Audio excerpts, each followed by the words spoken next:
ഉണ്ടായിരിക്കാം. ഒരു ശരിയിൽ 1000 മിഥ്യകളും. പെരുന്തച്ഛൻ മലയാളികളുടെ പ്രിയ കവി വൈലോപ്പിള്ളി ശ്രീധരമേനോന്റെ തച്ചന്റെ മകൻ എന്ന കവിതയിലൂടെ പെരുന്തച്ഛന് പുതിയൊരു ആഖ്യാനം കണ്ടെത്തുകയാണ് ഈ വേദിയിൽ.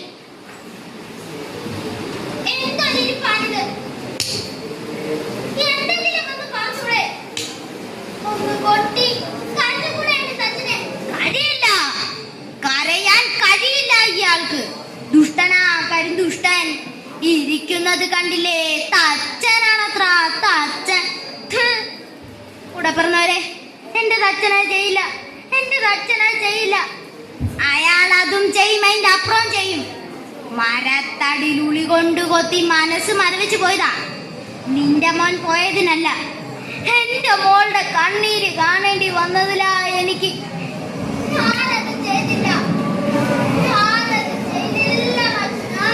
താനേ അത് ചെയ്യൂ. സ്വന്തം മോൻ തന്നേക്കാൾ കേമനാവുന്ന അക്കർ കൊല്ലാറുന്നേ തനിക്ക്. ഹേ മാളോരെ, ഞാൻ പെരുന്തച്ഛന്റെ മകൻ. പാണവന്മാർ പാടി നടക്കുന്നതല്ല നേരെ. നേരെ മാമൻ പറഞ്ഞ് പ്രചരിപ്പിച്ചത് നല്ല ശരി. അന്ന് വിശേഷം.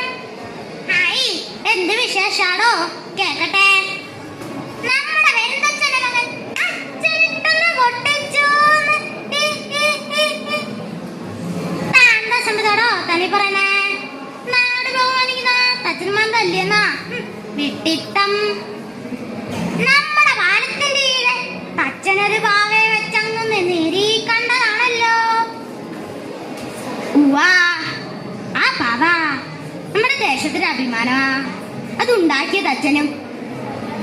എന്നാ തച്ചന്റെ മോനും വെച്ചോർണത്തിനെ തച്ചന്റെ പാവാളുകളുടെ മുഖത്ത് തുപ്പിയപ്പോ കിട്ടി മകന്റെ പാവന് ടപ്പേന്നറി.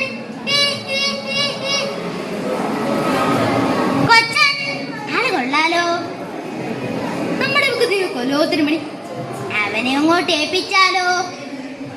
തച്ചന് മോനോട് അസൂയ തോന്നി തുടങ്ങിന കേൾവി. ഒരസൂയയും ഉണ്ടായിരുന്നില്ല അന്ന്. അമ്മേ കാണ്ടെനിക്കിനെ. നാട് ബഹുമാനിക്കുന്ന അച്ഛന്റെ മൂത്ത നീ അടിച്ചത്. വെക്കും, എങ്ങോട്ടാണ് വെച്ചാ വെക്കും. എങ്ങോട്ടും പോണ്ട. തൃപ്തിയായി. മടിയിലിരുത്തി കാതിൽ പേര് പിടിച്ചപ്പോൾ പ്രാർത്ഥിച്ചത് സത്യമായി. കേമനായ തച്ചന്റെ അച്ഛനായില്ലേ ഞാൻ. ധ്യാനത്തിന് സമയമായി. തച്ചനില്ലേ ഇവിടെ? വാ, തച്ചൻ ധ്യാനത്തിലാ.